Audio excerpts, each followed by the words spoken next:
All right, so the world's population is doing some interesting things. Firstly, it is growing, but it's growing at a slower rate than it did in the 1970s.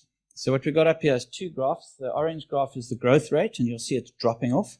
And the blue line is the growth in population numbers. We've hit 8 billion at the moment of us that walk this planet. Between 1950 and 1987, the world's population grew from 2.5 billion to 5 billion. It's 37 years. And from 1987 projected to 2059, it's expected to double again, 5 billion to 10 billion. But that's 72 years. So it's slowing down in terms of that growth. The world's population is expected to shrink from 2100 onwards. And that'll be the first time that actually happens on this planet since 1346 with the Black Death. I find the Black Death interesting because it happened and it took 80 years for the population to get back on board. So there's a big death rate at that period. In 2000, the fertility rate globally was 2.7 births per lady, per woman. In 2023, that's 2.3 births per woman. To keep the world stable, it has to be 2.1 births. So what's interesting is the first 15 largest economies on Earth, in terms of GDP, have already gone backwards in terms of replacement levels from the perspective of their population. So they've already passed that 2.1. And that includes the US, China, and India. China's birth rate in 1970 was 6. In 1991, it was 2.1.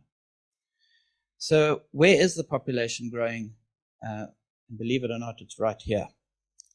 So the Southern African population is 1.152 billion. By 2040, it's expected to be 2 billion. More than half the world's future population growth comes from Southern Africa between 2022 and 2050.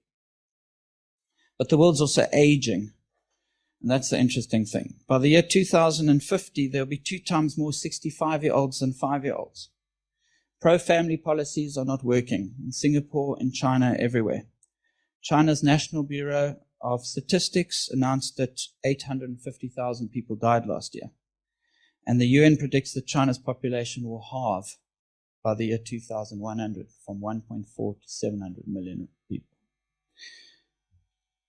So why does this count? Well, less people, less tax receipts, less pension support, lower GDP growth, and less fluid intelligence. Now, that might sound like a big insult to most of us in this audience because I'm over 50, but fluid intelligence is that young people provide more patents, solve more problems than us older people. And with less of them around, that's a problem for the world.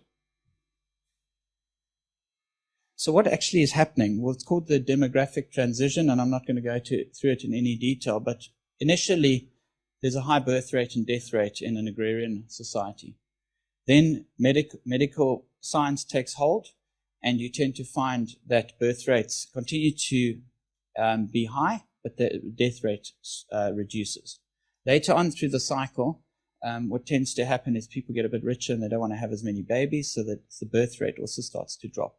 At the very end of the cycle, people age, they don't want to have a lot of babies, and you actually have declines in population. That's stage 5. But what's important is through stage 1, 2, and 3, there's an explosion in population. And that's really what's happening in certain parts of the world until recently. Why that counts is because emerging markets are still growing. They're going to become more important than developed markets. The rich consume different products to the poor. And savers and dissavers count. So if you look at the world, China's a saver, Japan's a saver, the Nordic countries are savers, the oil exporters are savers. I think I mentioned Japan. The US is a dissaver. The Southern European countries are dissavers, and a lot of emerging markets are dissavers. What that means is when your population's aging, they don't have the money to look after themselves at some point. So the savers will become more powerful relative to the dissavers. Interesting that Ethiopia has 120 million people. That's expected to be 300 million by the year 2100. But there's one common theme that all of us, no matter what country and where you are in the demographic transition, is consistent. More healthcare is required as you age. So some countries, people travel more when they get old. Others, they go to movies. The one thing is for sure, they all use more medical products. And that'll be a theme that Hlelo will discuss. So the world's going to face a shortage of workers. And that's a big issue. So Nigeria is growing its workforce from 100 million to 352 million over the next 50 years. And while the rest of the world's population is kind of peaking in 2050, Africa's growing. In 1980, Africa's birth rate was 6.6 kids per woman. In 2023, it remains at 4.2. So what you're going to need to see to cover this problem with a lack of workers in some area, you're going to have to see migration. The problem is some countries don't allow migration. In China, only 0.2% of workers are foreign. So why is this a huge issue? What we show here on this slide is USA GDP growth over different decades. And to grow your GDP, you need two things. You need more production from each person, and you need more people. That's how GDP grows. The problem is that populations are shrinking, and productivity is really at quite high points. So unless you allow for immigration, you're going to see slower growth in a lot of these economies.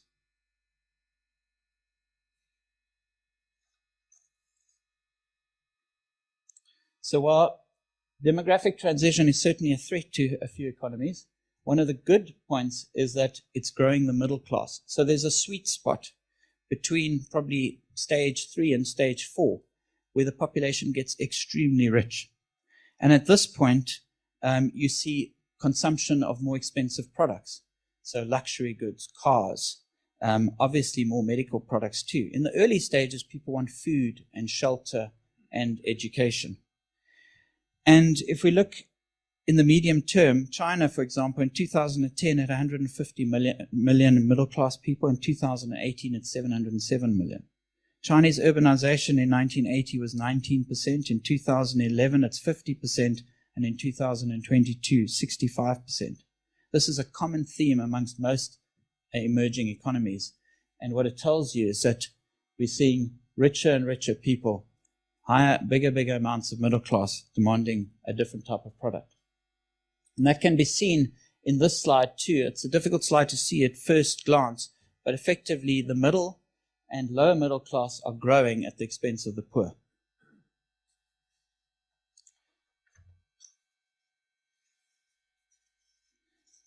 So I just want to talk briefly on what demand looks like in different types of economies. China versus the US. Now you'll notice that China's in red, the US is in blue. Notice the US consumes a lot of beef. China, on the other hand, consumes a lot of commodity products. Copper is a huge portion, iron ore, soybeans for their swine herds. But that will change over time.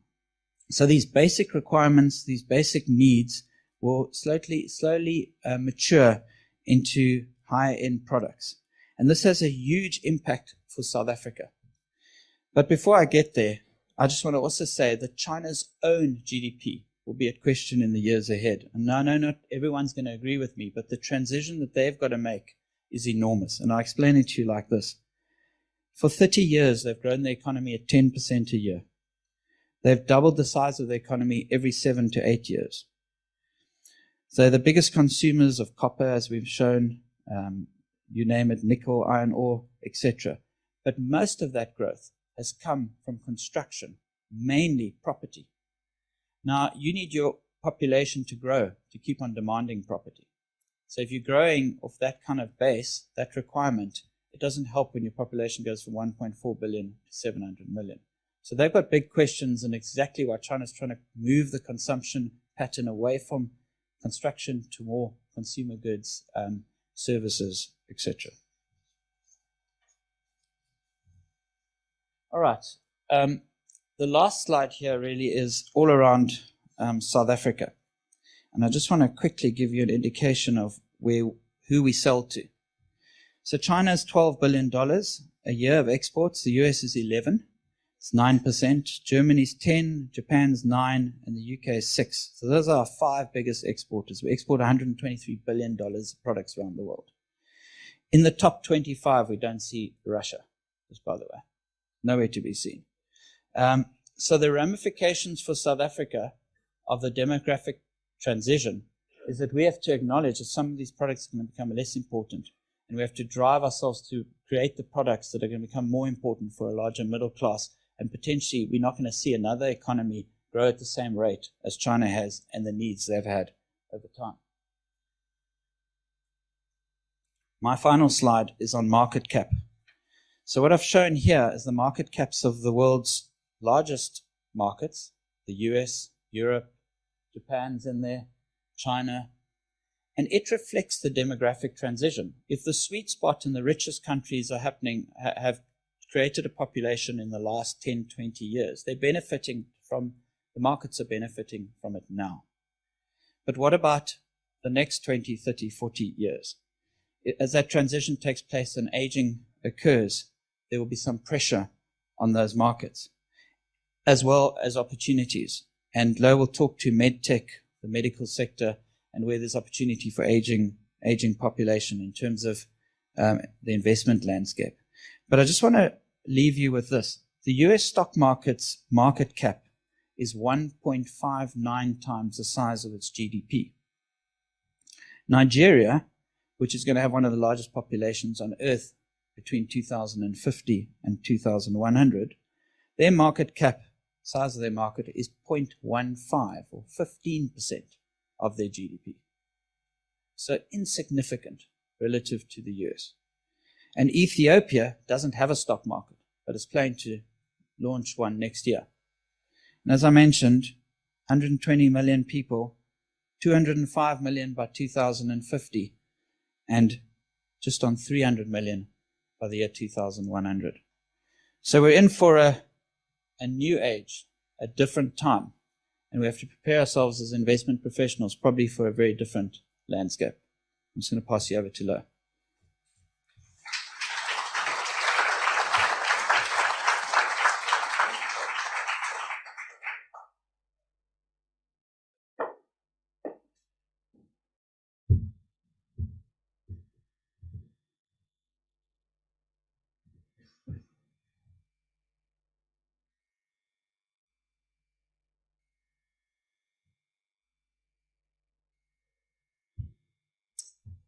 Am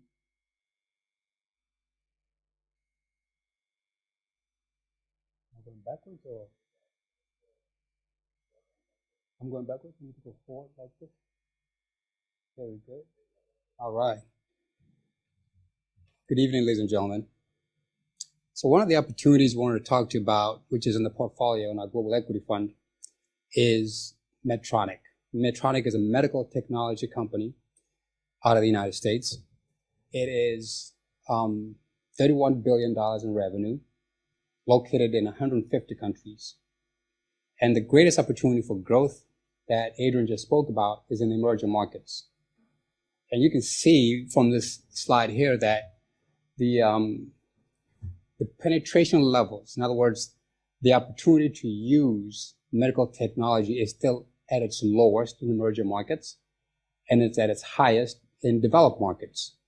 So as populations expand in emerging markets, as life expectancy also rises in emerging markets, but globally anyway, hopefully prosperity comes along with that, and therefore, and the ability to afford medical technology in emerging markets is really where growth is.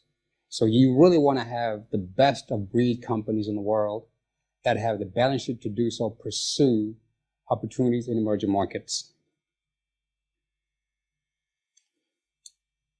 So what's really fascinating to me here is that it's very difficult. It's very difficult to create a business out of something that comes out of your head. Sell it to someone and have it work perfectly and have it work with precision, as happens with medical technology. With medical technology is a high research and development industry. You have to register patents that have a certain amount of time, 20, 30 years. But competition is trying to out-innovate you. To innovate, it means to monetize your creativity. Now, what's really interesting with Medtronic is that it has the highest number of patents that are registered. They're constantly trying to figure out where the next big ailment comes from, what technologies to provide doctors with in order to help out with that. Medtron has gross margins, 6 to 8%. The industry average, the industry median, the sector median, 35%. Medtron has operating profits, operating profit margins, 19%. The industry median, 7%. Medtron has free cash flow margins, 13%. The industry, -7%. Medtron has an ROE today of about 8%. The industry, -40%.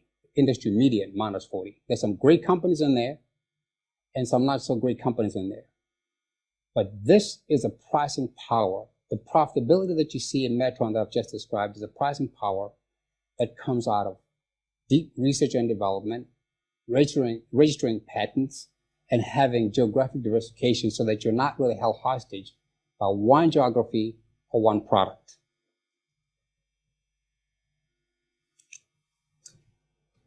What is really fascinating to us here is that medical technology is also very defensive.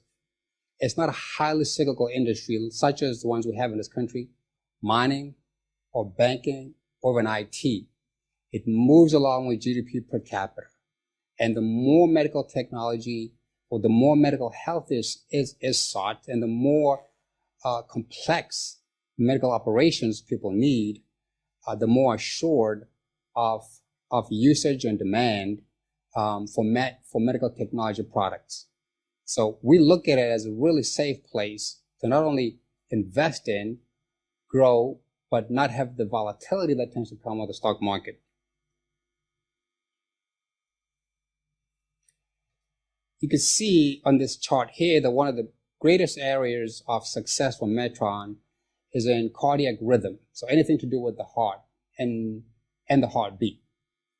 They have great market share there. They lead the world at that. But there are other areas such as diabetes where they have insulin pumps and neurosurgery. You might know there's a machine called Da Vinci run by a company called Intuitive Surgical. Medtron has its own. The level of innovation, the company, they have their own, which doctors are taken to, called Hlelo. So they're also growing in surgery, neurotic surgery, as well as neurology. But diabetes is a big area of focus for them, and that's really where emerging markets have significant amount of growth. Just want to say, Mr. Mayor, now that you're here, in terms of medical technology for cardiac rhythm, you may know, I think in 67, there's a gentleman, Chris Barnard, who had operated very successfully first open heart transplant. Do you know, probably that was the last time Cape Town contributed to scientific discovery. But there's a great opportunity to establish an ecosystem of medical technology here. We recommend you speak to these folks and have them come up and set up a plant here. You have great hospitals in the city. It's a great city of Cape Town. Everyone in the world loves it, I think. One of the really, really important points here is regulatory architecture in the world for healthcare. Obviously, one of the strongest regulatory architectures you find is the United States with the FDA, but it is an incredible barrier to entry. The best of breed regulatory architecture is the one that sets the bar for how well doctors all over the world and other governments all over the world take up medical technology. It's obviously extremely rigorous in the United States. It's rigorous in Europe. Medtron does a great job of navigating that environment very well. And this is the reason why if you can get patents through the FDA, you can get less complaints from doctors, from patients. You can spread to 150 countries. This is the reason why you find MedTech or Medtron having better margins, better profitability, better returns, and better growth opportunities than most companies that are situated and focused on just one market. So we recommend this company very highly. We hold it. and it's been a core holding, and we'll continue to enjoy holding it for longer.